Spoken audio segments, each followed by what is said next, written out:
Hello guys and welcome to Skynomics academy. My name is Sunil Kumar Yadav और आज हम लोग सीबीएसई क्लास 10th का जो नेशनल इनकम है उसके कॉन्सेप्ट जो है हमने पढ़ रखे हैं। अब हम लोग थोड़ा सा उसके आगे आज हम लोग एक तरीके से नॉमिनल जीडीपी और रियल जीडीपी को समझेंगे। ये एग्जाम पॉइंट ऑफ व्यू से भी इंपॉर्टेंट है और थोड़ा सा इसके आगे जैसे भी आप आगे चलिएगा कॉमर्स के फील्ड में वो भी ये कॉन्सेप्ट बहुत ही इंपॉर्टेंट हो जाता है। ठीक है, अगर देखा जाए यहाँ पर सिंपली सी बात, नॉमिनल जीडीपी और रियल जीडीपी। नॉमिनल जीडीपी और रियल जीडीपी में सिंपल सा अंतर क्या है? नॉमिनल जीडीपी जो होता है वो हमारा क्या होता है, जीडीपी निकालते हैं हम लोग उसको करंट ईयर के हिसाब से, मतलब किसके हिसाब से? करंट ईयर के हिसाब से हम लोग जीडीपी को निकाल कर चलते हैं। जैसे कि अगर मान लो सिंपल सा एग्जांपल मैं लेता हूँ, जैसे कि हमने निकाला कि भाई हमारे देश का जो जो जीडीपी है वो मान लो कि 5 ट्रिलियन का है। 5 ट्रिलियन का कब भाई? 5 ट्रिलियन का मान लो कि 2024-25, ठीक है। और 2025 और 26 में, 2025 और 26 में वो हो गया 7 ट्रिलियन का। तो हम लोग सिंपल सी बात है, हम लोग क्या बोलेंगे भाई, हमारी जीडीपी कितनी बढ़ी? हमारी जीडीपी 2 ट्रिलियन से बढ़ी, है कि नहीं? 2 ट्रिलियन से हमारी जीडीपी बढ़ी। उसी तरीके से हम लोग प्राइस को मेजर कर सकते हैं, है कि नहीं? तो वो हम लोग पढ़ेंगे नॉमिनल जीडीपी में। याद रखिएगा, नॉमिनल जीडीपी हमेशा जो होता है एक नॉमिनल चेहरा इकोनॉमी का दिखाता है। मतलब उतना अच्छे तरीके, जैसे कि आप मान लो कि एक एग्जाम में अच्छा लाए, दूसरा एग्जाम में आप खराब लाए, या फिर दूसरा एग्जाम में अच्छा लाए, तीसरे एग्जाम में खराब थे, तो आप लोग ये एकदम से नहीं बोल सकते कि हमने बहुत अच्छे तरीके से परफॉर्म करा। तो मतलब आपने नॉमिनल प्रोग्रेस या नॉमिनल डिग्रेड करा है, ठीक है। तो ये हम लोग बोल के चलते हैं। अगर रियल जीडीपी और GDP at a constant price, constant price का मतलब कि 2011-12 के हिसाब से जो हमारा बेस ईयर है, अगर हम लोग जीडीपी बेस ईयर के हिसाब से निकाल रहे हैं, ठीक है, किसके हिसाब से? बेस ईयर के। अब बेस ईयर क्या होगा? 2011-12। मान लो कि 2011-12 में हमारी जीडीपी क्या 2 ट्रिलियन की थी, ठीक है। अब हमारा 2011-12 में ये हो गया। और 2024 और 25 में, 2024 और 25 में ये हमारा कितना हो गया भाई? एक तरीके से 5 ट्रिलियन का हो गया। तो ये एक्चुअल में हमारी इकोनॉमी ग्रोथ करी है, क्योंकि हम लोग 10-12 साल 13 साल में देख रहे हैं, तो एक्चुअल ग्रोथ है कि नहीं? आप कि भाई आप पहले किस तरीके के इंसान थे, आप किस तरीके के इंसान है, तो आपका रियल ग्रोथ पता चल रहा है। सेम उसी तरीके से हम लोग रियल इकोनॉमी के ग्रोथ को रियल जीडीपी से मेजर करते हैं, जिसको हम लोग GDP at a constant price. Constant price में मतलब अगर कोई बोलेगा रियल जीडीपी किस ईयर के हिसाब से हम लोग मेजर करते हैं, तो बेस ईयर के हिसाब से। और बेस ईयर अभी हमारा क्या है? 2011-12, ठीक है। और अगर हम नॉमिनल जीडीपी देखें तो एक तरीके से किसके हिसाब से? करंट ईयर के हिसाब से। क्लियर? फिर हम जीडीपी डिफ्लेटर देखेंगे, ठीक है। फिर जीडीपी एंड इट्स वेलफेयर, कि जीडीपी हमेशा क्या वेलफेयर लाती है, क्या जीडीपी से हमेशा लोगों की भलाई होती है, उसे एनवायरनमेंट को नुकसान नहीं होता है, क्या होता है क्या नहीं होता, उन सब सारी चीजों को देखकर चलेंगे, ठीक है। सबसे पहले हम लोग देखते हैं what do mean by the nominal GDP. क्या बोला गया? जीडीपी एट अ एक तरीके से करंट प्राइस। अब समझना है, यहाँ पर थोड़ा सा डेफिनेशन देखो। Nominal GDP is a gross domestic product of a country of a given year. देखो, है ना, कि नॉमिनल जीडीपी क्या? जीडीपी बताता है हमारा जो भी करंट ईयर है, ठीक है, करंट ईयर के जीडीपी के बारे में, कि हमारा जीडीपी कितना बढ़ा है घटा है। और जीडीपी क्या होता है भाई हमारा? What do mean by GDP? Gross domestic product. तो जीडीपी क्या है? हमारे देश के अंदर जितना भी गुड्स एंड सर्विस बनता है, क्या मैंने बोला, फिर से रिपीट कर रहा हूँ, हमारे देश में जितना भी गुड्स एंड सर्विस बन रहा है उसकी जितनी वैल्यू है, उस वैल्यू को हम लोग एक तरीके से क्या बोलेंगे? उस वैल्यू को हम लोग एक तरीके से जीडीपी बोलेंगे। मान लो हमारे देश में 2 ट्रिलियन रुपीस के वैल्यू का सामान या फिर मतलब गुड्स या फिर सर्विस सेवा जो है वो दी जा रही है। इसका मतलब अगर सारी चीजों को इकट्ठा करके देख लिया जाए और उसकी वैल्यू निकाली जाए, that is called the GDP, ठीक है। याद रखना। तो वही बोला गया, nominal GDP is the gross domestic product of a country of a given year estimated on the basis of the price of goods and service of the same year. इस same year के price goods, जैसे कि हमने बोला कि यार price निकालो भाई, नॉमिनल प्राइस निकालो कि हमारा किस तरीके से चेंज हुआ है, तो नॉमिनल जीडीपी के थ्रू पता लगा सकता है। जैसे कि मान लो कि 2024 और 25 में 1 किलो सेब का दाम 50 रुपया था। अब 2025 और 26 में 1 किलो सेब का दाम कितना हो गया? मान लो कि 60 रुपया हो गया। अब 60 रुपया हो गया, इसका मतलब क्या हो गया? सिंपल सी बात है, कितना रुपया बढ़ा भाई? भाई 10 रुपया बढ़ा। अब 10 रुपया बढ़ा, इसका सिंपल सा मतलब क्या है कि आप समझ सकते हैं जिन चीजों के बारे में मैं यहाँ पर बात कर रहा हूँ, ठीक है। मतलब 10 रुपया है, उसका प्राइस बढ़ा है, ठीक है, उसका नॉमिनल प्राइस बढ़ा है। क्या? Nominal price. तो समझ में आ गया। तो अगर नॉमिनल जीडीपी निकालना हो तो क्या निकालेंगे? नॉमिनल जीडीपी तो डिफ्लेटर इनटू रियल जीडीपी। जो क्योंकि यहाँ पर जो जीडीपी डिफ्लेटर होता है, अभी आगे हम लोग पढ़ेंगे, जीडीपी डिफ्लेटर होता है, उसका फॉर्मूला क्या होता है भाई, जीडीपी डिफ्लेटर का nominal GDP by real GDP into 100, nominal GDP by real GDP into 100, nominal GDP by real GDP into 100। तो यहाँ पर नॉमिनल जीडीपी बाय रियल, अगर मान लो कि जीडीपी डिफ्लेटर यहाँ पर, तो क्या हो गया, अगर नॉमिनल जीडीपी निकालना है तो रियल जीडीपी से इनटू हो जाएगा डिफ्लेटर, देखो रियल जीडीपी से इनटू हो गया डिफ्लेटर, है कि नहीं, मतलब ये जीडीपी डिफ्लेटर इनटू हो गया और अपॉन 100 हो गया नीचे, तो हमारा ये nominal GDP, it refers to GDP at a current price, और करंट प्राइस के हिसाब से हम लोग इसको जीडीपी को निकाल कर सकते हैं। क्लियर, ये समझ में आ गया, कोई दिक्कत नहीं, छोटा सा कॉन्सेप्ट था। आगे देखो भाई, what do mean by the real GDP. Real GDP जैसा कि मैंने बताया, रियल जीडीपी एक ग्रॉस डोमेस्टिक प्रोडक्ट है कंट्री का एक गिवन ईयर में, जो एस्टिमेट करता है on the basis of the price of goods and service of a base year, ठीक है, किसके हिसाब से, बेस ईयर के हिसाब से, और हमारे देश में अभी बेस ईयर क्या है, 2011 और 12, ठीक है। आपने स्टैटिस्टिक्स में पढ़ा होगा 11th में, बेस ईयर का इस्तेमाल बहुत हुआ है, जहां पर P0 P1 है ना, price of base year, price of current year, वो चीज डिस्कस किया गया था वहां पर। तो इसका फॉर्मूला क्या है, जैसे कि मैंने फिर से बताया यहाँ पर कि जीडीपी डिफ्लेटर का फॉर्मूला होता है भाई हमारा nominal GDP by real GDP into 100, real GDP into 100, एक तरीके से देखने को मिलता है, ठीक है। तो जीडीपी डिफ्लेटर ये निकल के आ गया।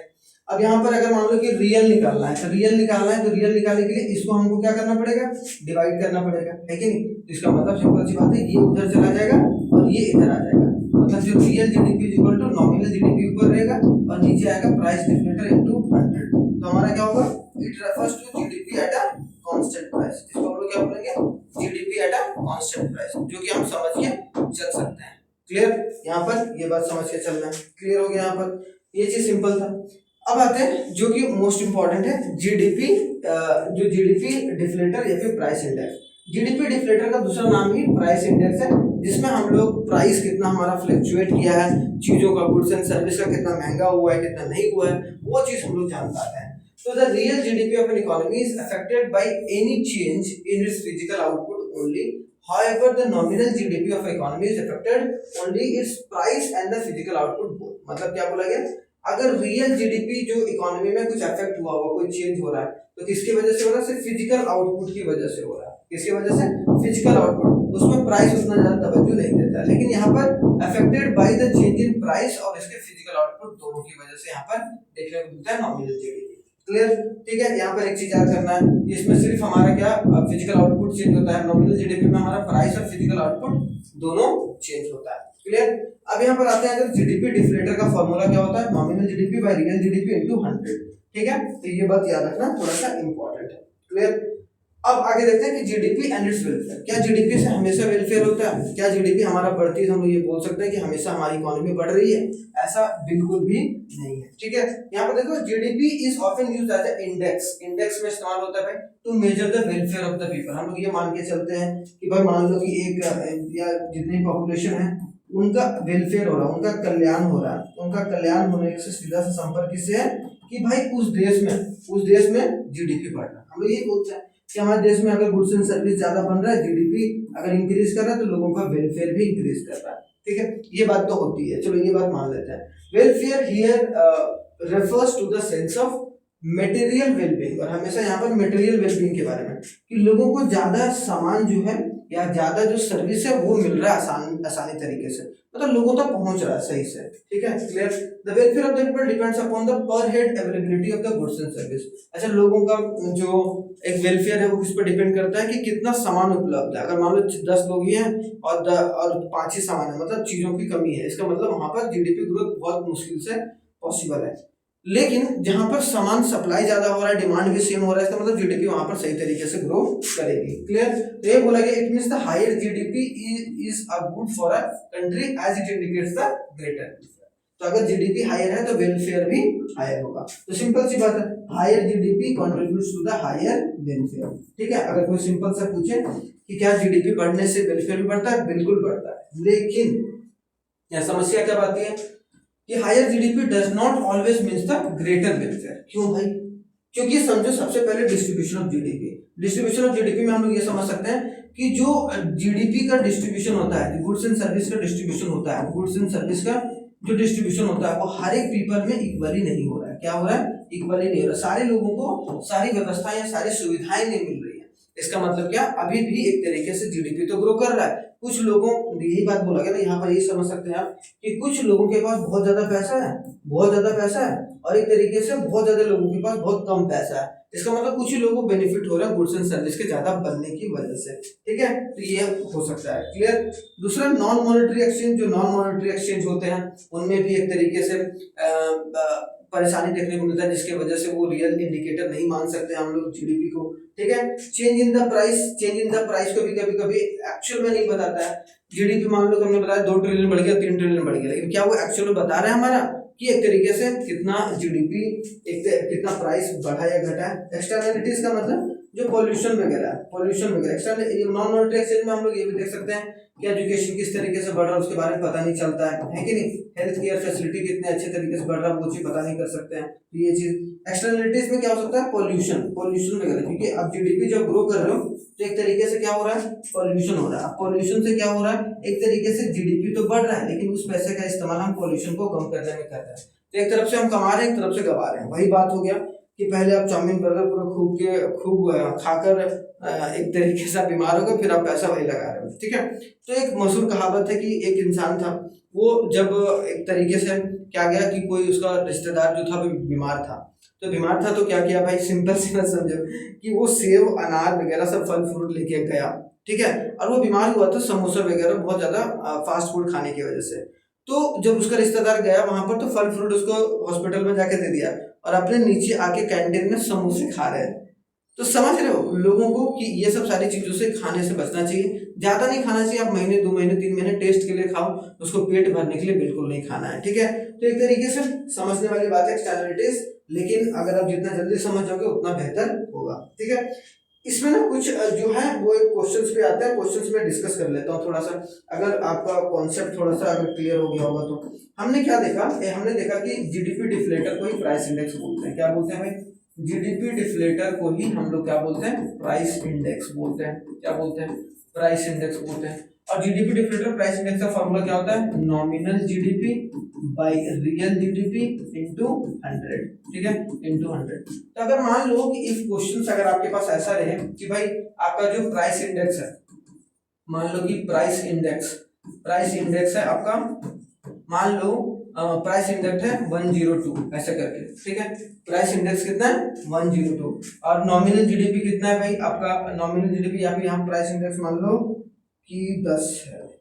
ठीक, 102 रहने देते हैं। प्राइस इंडेक्स, नॉमिनल जीडीपी मान लो कि नॉमिनल जीडीपी आपका है 500 करोड़ का, तो आपका रियल जीडीपी क्या है। ठीक है, तो आपका रियल जीडीपी क्या है ये बताना है। ठीक है, तो हमने क्या देखा भाई, जीडीपी डिफ्लेटर का फॉर्मूला होता है nominal GDP by real GDP into 100। ठीक है, इसी तरीके से फॉर्मूला में पुट कर देना है। नॉमिनल जीडीपी को ऊपर रख देंगे, जीडीपी डिफ्लेटर का 102, यहाँ पर 500। ठीक है, और यहाँ पर कुछ भी डेटा हो सकता है। ठीक है, तो रियल जीडीपी यहाँ पर देख सकते हैं आप कितना हो गया, यहाँ रियल जीडीपी लिख देंगे, इनटू 100 कर दिए। अब समझो, अब क्या हो गया, यहाँ पर ये 500 इधर आएगा, ये रियल जीडीपी इधर जाएगा। मान लो कि ये रियल जीडीपी ऊपर चला गया और ये 102 नीचे आ गया। इसका मतलब 500 बाई 100 ही रखते हैं, ज्यादा सॉल्यूशन हमारा आसान होगा, लेकिन 100 रख देते हैं, 100 रख देते हैं। तो 100 ही रख दिए। ठीक है, यहाँ 100 हो गया, इनटू 100 हो गया। इसका मतलब हमारा जो रियल जीडीपी कितना है 500। ठीक है, इसी तरीके से कोई सवाल आ सकता है, यहाँ पर मैंने 100 रखा, 100 रहेगा नहीं, 150 हो सकता है, 80 हो सकता है, 90 हो सकता है, 50 हो सकता है। अगर 50 रखते हैं, अगर यहाँ पर हम लोग मान लो कि 50 रखते हैं, ठीक है, मान लो कि यहाँ पर हमने क्या रखा, इफ 50, अगर 50 रखते हैं तो यहाँ पर क्या होता है, सिंपल सी बात है, यहाँ 50 उधर चला जाता। अगर 50 रहता तो इफ 50 अगर ये रहता हमारा तो क्या होता भाई, सिंपल सी बात है, यहाँ पर इस तरीके से 50 is equal to 500 by real GDP into 100 हो गया। ठीक है, अब यहाँ पर सिंपल सी बात है, ये रियल जीडीपी उधर चला गया, तो यहाँ रियल जीडीपी कैसे निकलेगा, real GDP is equal to 500 divided by 50 into 100। तो 52 जा कितना हो गया 100, तो 5 to 1 था। ठीक है, ये आप देख सकते हो, है कि नहीं। तो ये चीजें हैं जो कि समझ के चलना है, इंपॉर्टेंट है, और शानदार तरीके से इसको देखिएगा। और अगर कोई भी डाउट है, कोई भी क्वेरी है, तो आप जरूर पूछ सकते हैं। ठीक है, इसके बाद जो होगा वो हम लोग 3 मेथड्स ऑफ नेशनल इनकम पढ़ेंगे। क्या पढ़ेंगे भाई, 3 methods of national income. 3 methods of national income, 3 methods of national income पढ़ेंगे, ठीक है।